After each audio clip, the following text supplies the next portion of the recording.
crazy. When we watched the Rodtang documentary, I was fully on his side, and now when I watch this here, I think you can agree that it's also personality behind him. Now I'm feeling for him, now I want him to win, so switching sides here. What up, martial arts and fitness people? Today we're watching another Muay Thai documentary, finally again, right? We're watching the nemesis of Rodtang, Jonathan the General Haggerty. It's just a short documentary about him, but it's going to be very interesting to see also the other side, because we watched Rodtang's documentary I think 2 weeks ago, 3 weeks ago, can't really remember, and it was so interesting for me as a kickboxer to see. And now we want to take like the other path to see like the nemesis, the, so to speak, European, the foreigner who came into Muay Thai, and see what his life and his documentary was all about. And without further ado, let's go into the video.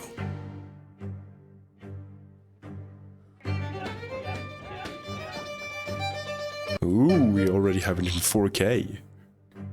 Nice.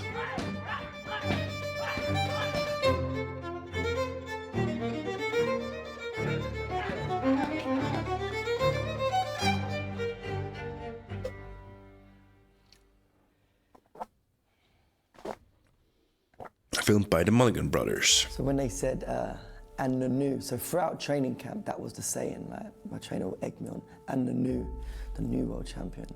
And it just stuck in my head, and I thought, I got this. Yeah, manifestation. I had about 5% chance winning that fight. Like I said, nobody believed I was gonna win that fight. But I studied him for a long, long time. Growing up, I watched this guy, Sam A. Big respect to him, he's the legend. And I was very confident. I shouldn't have been confident because I had 15 fights. And yeah, I took it. Compared to some of the Thais, they had like 200 fights when they're 15 years of age. Nice deep. Nice little step in elbow there from Jonathan Haggerty as he beats up the body. Turn the tide of this bout. Multi-time world champion.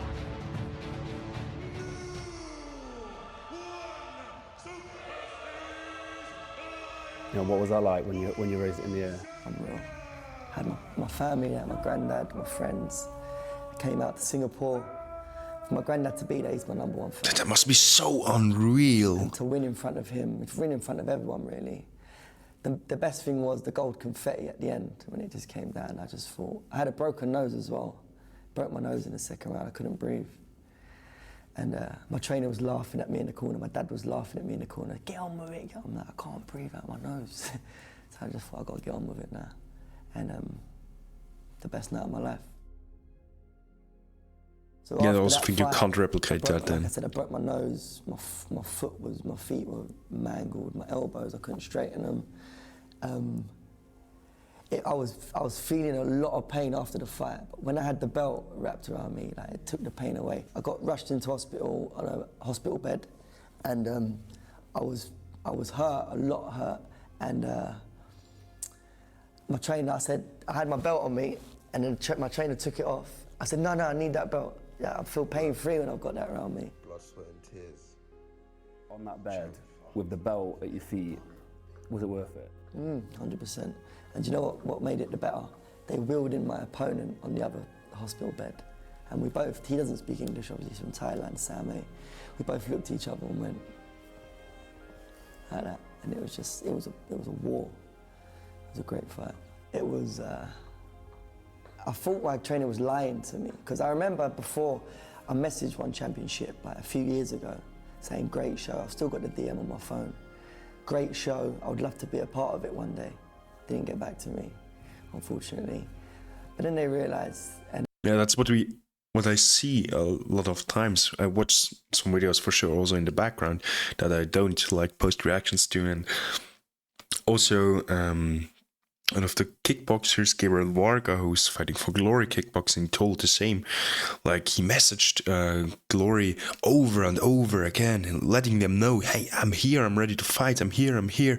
When can I go? When do you have something to sign me up for? And it's a lot of time to invest prior to like actually getting signed up, because you need to have like this amateur record already, and you need to be a good salesman, because what they want is a person that they can sell a fight for, because if you're not selling the tickets, then they might not get you booked because you're boring. And I know a guy from Switzerland, although I don't know him personally, but I know where's he now, where's he training, what his record is, and so on and so on. He's training that all on social media. Mettler from the middle part of Switzerland, he was accidentally like too boring to get into UFC. That's what they told him, or at least what he's saying. And I mean, you need to be this personality to get in that they can sell you. And then always so have to mind, it's not just about skill. I went back onto our chat on One Championship, and I looked at that message saying I'd love to be a part of it. And that's when it comes surreal. Like, I knew what I wanted and I achieved it. So I won the belt, and then I called out the best in the world, because I think if you're going to be the best, you've got to fight the best. People must have thought I was mad when I called out Rodtang, the most feared Thai boxer in the world, everyone would tell you. I called him out, big mistake. He took my belt. I want to be the best, so I got to beat the best. And to lose the belt against him the first time, it was a bit controversial. I thought I won. He won, obviously, and it was devastating. I was heartbroken. But I didn't let it get to me too much. They offered me the rematch. I turned it down. I said, I'm not ready yet. Turned it down. I trained for an extra 2-3 months, got my head right again. I said, yeah, I'm ready now. And then I had the rematch, and he defeated me by TKO in the second round. But my mind wasn't really there, you know, it wasn't really there. I don't know why, I can't explain, but I was devastated. But now on my way back, just got my first win back from off that loss against Taki Nato. 2 more wins, I'd say, and I'll get that belt back.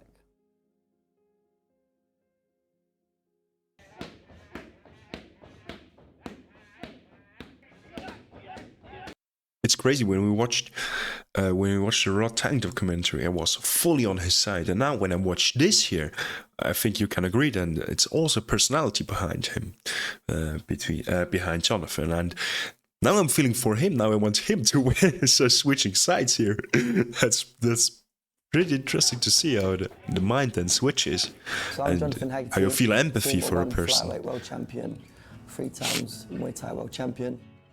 UK born and raised. I grew up in areas kind of rough around here, and all of my friends sort of went the wrong Look path. if I find him on Instagram. I sort of kept on I want the to straight follow and that narrow, man. thanks to my parents, opening up a gym. But yeah, my dad was an MMA fighter originally, and that's what got me into it. He knows where he wants me to be. Jonathan He guided- Haggerty, he well, guided me almost the right 100,000 path. followers. And yeah, he's a role model to me. Yeah, he's a role model. Without him, I don't think anything could have happened. Ah, by the way, follow me on I was Instagram about too. 7, 6. Awesome short clips. As soon as, really. Never had a job. It's growing up as a kid, it's always been fighting. I was just in the gym from a young age, so that was it really. I had no choice but to succeed in the fighting world. So as a junior, I didn't have much fights. In Thai boxing, juniors normally have loads of fights, like literally 100 fights, juniors. I had about 4, and then I got pushed into taking my shin guards off, get pushed straight into the swing of things, and then I started fighting men at a young age. And my dad wasn't very keen on it, but my trainer was he knew I could do it, so he pushed me. And then from then onwards, I started knocking them out. I sort of started getting real, started getting into the rankings with men when I was like 17, 18. I remember one time I had to lie about my age to fight a man. Nobody believed in me and thought, oh, I'm just still a kid. I think I still had braces on. And I got in there, he was #1 for 10 years. And I stopped him in round 2. And I think that's when everyone started to believe, like, this guy's the real deal. That was it. I just knew from then that's what I wanted to do. You just gotta believe in yourself, you know. And I grew up with everyone, but around me, my team around me, kept like pushing it into my ears. You're the one, like, you're gonna be the best. And from then onwards, I just thought I'm gonna go to the top. I had 14 fights, and then there was all the promotions were getting me to fight the best Thais in the world. And in my head, when they was offering me these fights, I was thinking, no, I don't want to fight. I had 14 fights, I was still basically a beginner. But then I took them, and I took risks, and I prospered. Also go the other The way night around. before, you can't sleep at all. You know, I woke up the next morning, one of these fights against one of the best Thais in the world.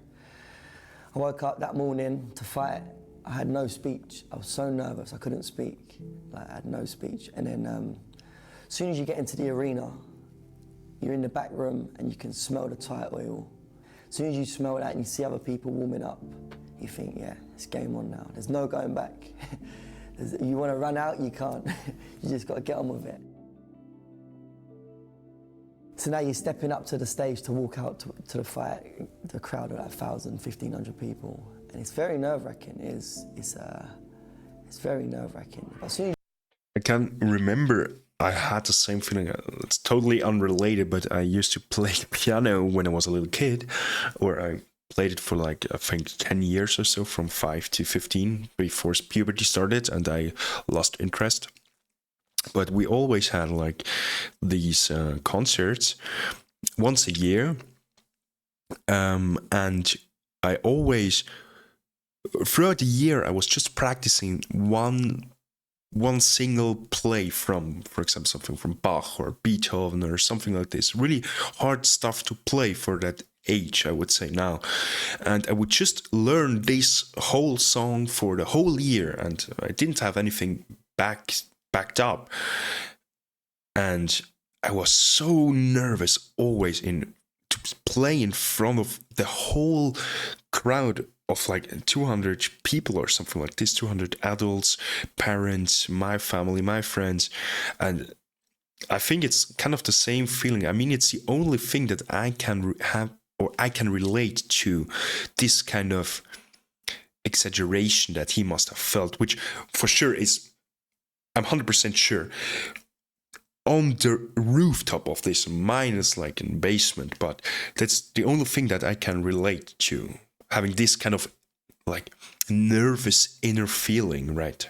Don't know if you have ever been exposed to something like this, doing something from in front of a lot of people that requires a high amount of skill, but that's crazy. you step over them ropes and you touch gloves, you've got no feeling in your body.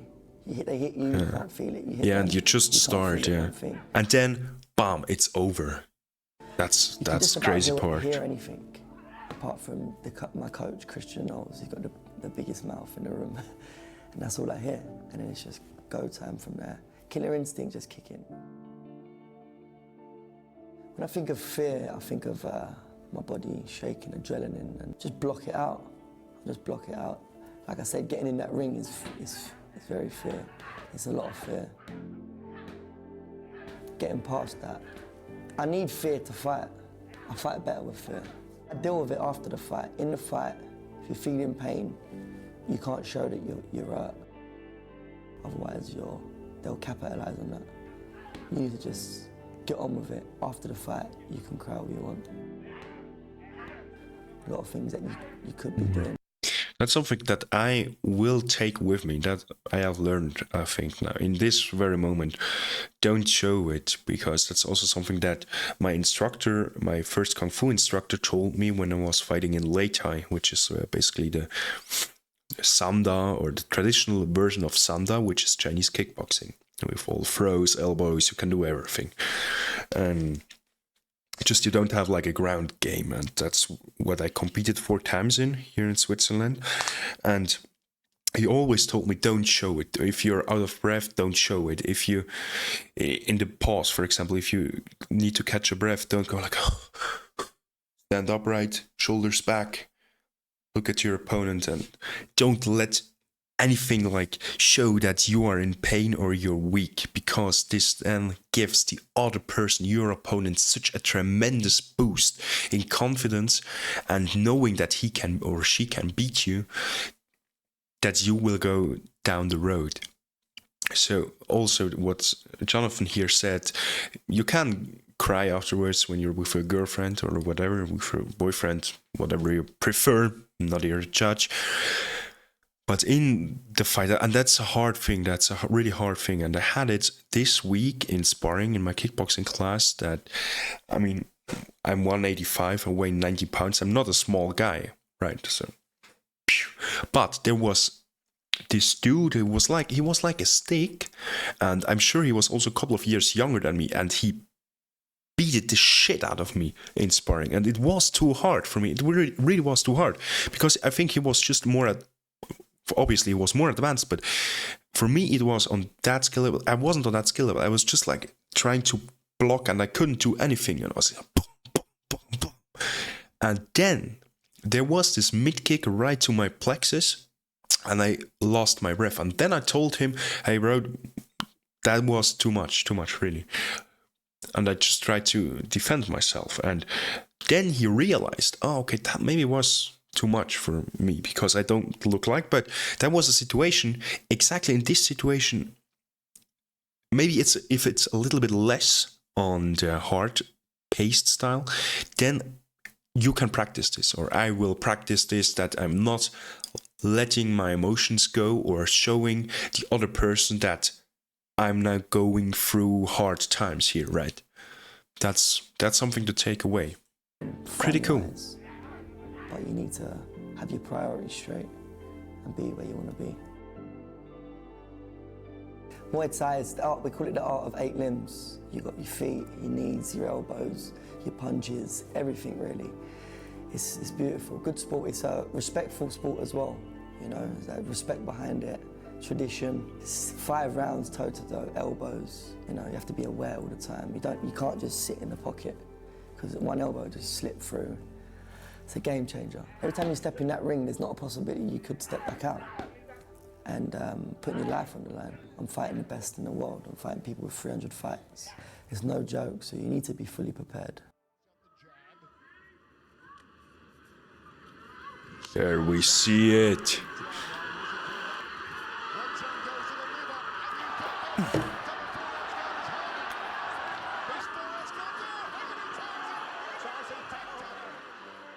I mean, we've all the love for Haggerty now, but it's just a beast.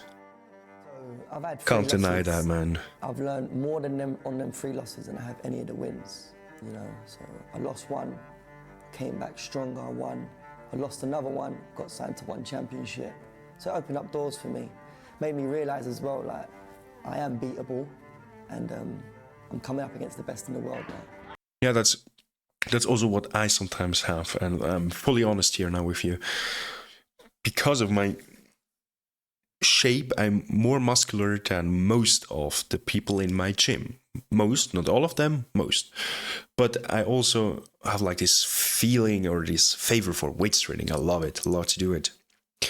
And sometimes then I catch myself in the feeling, oh man, I'm now here, I'm the guy now. And experiences like with the other guy that I talked to before in the sparring class, or just not on that intense level, but to see somebody friendly sparring, easy sparring, that puts you down to earth again, is such a good experience that we can just grow. And I have such experience almost like on a monthly basis, that I have somebody in sparring and I do my stuff, I do my combos, and the other person doesn't bother much and can slip through everything and counters pretty strictly. And then I see, okay, this is the moment. Step down a little bit, work your stuff that you want to work. It's not the time to show off. But I think that's something that happens to all of us, and I mean all of us who try to fight or try to make it as a fighter. You know what I mean? Yeah, that's the humbling sometimes thing it's in martial setbacks. arts, and I love it. Minor setbacks, major comebacks. That's one of my sayings. So if anything's going wrong, it's hard to say don't worry about it, but things will get right, fit into place. Just keep going strong. I'm hitting to hurt. I want to take you out every shot. I want to take you out. I want to hurt you severely. It's as evil as it sounds, but that's the reality of it. But after the fight, we can be friends, whatever. But when we're in that ring, It doesn't matter who it is. It's game time. I turned everything down. I missed out on sort of partying life, sacrifices. I stopped everything to get to where I wanted to be, and it paid off. You know, you do need to sacrifice. You can't do partying or whatever. You need to be level-headed on one goal. This is basically my life, man. This is basically my life.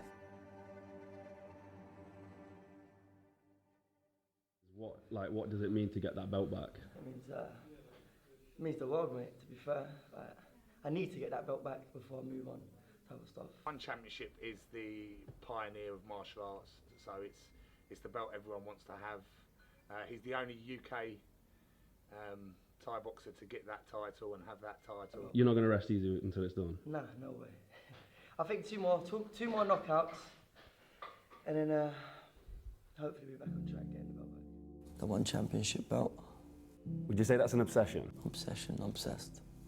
I think that's the belt, that is obviously the belt that everybody wants, and I've had and I've lost. So I want it more than anything now, again.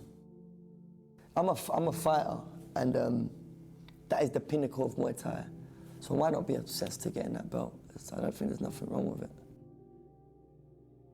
I think the whole company, One Championship, everybody wants to be on that. You know, everybody's screaming, I want to be on One Championship.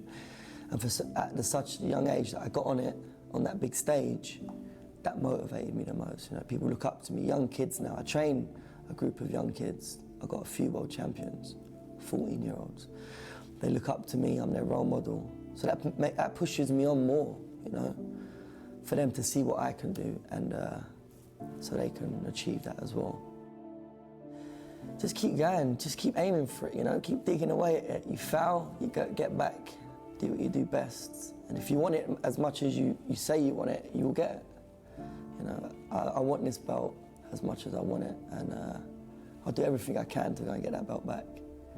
If it means getting up at 5 in the morning, 12K runs, it's got to be done. I don't believe in failure.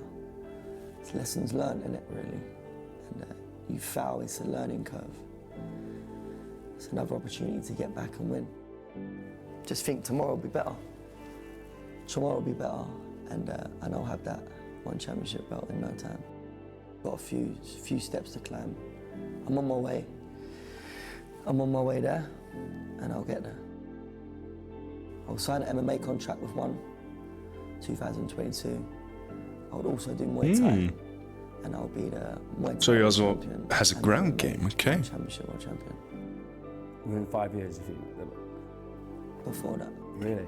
yeah, 2 years. Now I want to be walking in places and everyone's like, that's that guy, that's Jonathan. Do you know what I mean?